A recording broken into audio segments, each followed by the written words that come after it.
It's really an opera where everybody can relate to it because it's talking about young love and experiencing life. It is the ultimate love story with extreme tragedy. So it kind of exports us to a world where we can experience a rainbow of emotions. There are those moments where the audience is just like captivated, and it was a perfect moment. You don't know why it happened as an audience member, but you know you're sucked in and you love it. And Puccini just knew how to make those perfect moments. Today we were rehearsing Act 3 of La Bohème.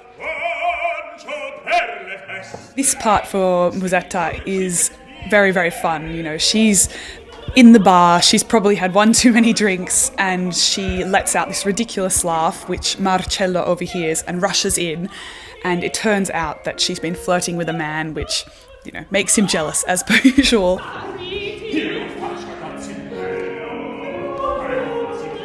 Marcello and Musetta's relationship is incredibly tumultuous, and it's worn on the sleeve. And as a parallel, actually, to Mimi and Rodolfo's relationship, which is more internal, it's less extrovert, and yet their relationship is such a struggle because of her illness, and Rodolfo has no idea how to really cope with it.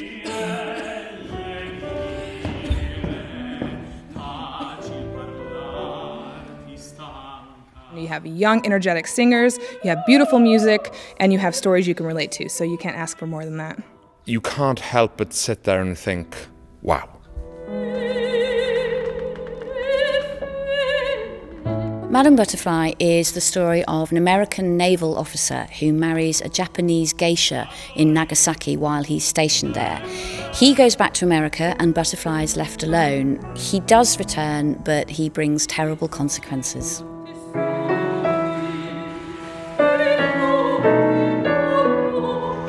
We're in week 1 of rehearsals at the moment, and we've just started doing Act 1.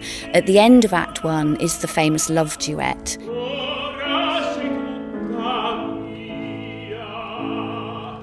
This is when Pinkerton has been left alone with his bride, Butterfly, for the first time. It's the evening of the wedding, and he has to overcome her shyness and intrepidation in order to woo her.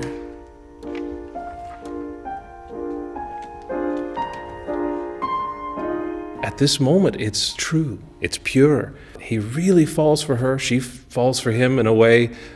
He ends up leaving because he thinks he must. But it's a really tricky moment, and to get it just right, it's the magic of all opera contained in this scene, I think.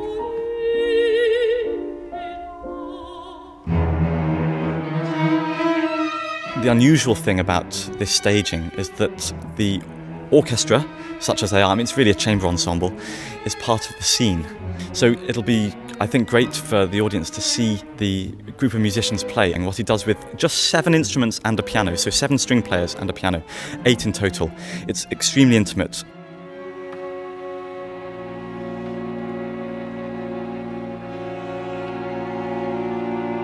Franck Martin just manages to create an intense atmosphere through the use of his harmony. The way the chords spread out over time is so beautiful. It's subtle, it has an intensity, it has warmth, beauty. It's totally his own style.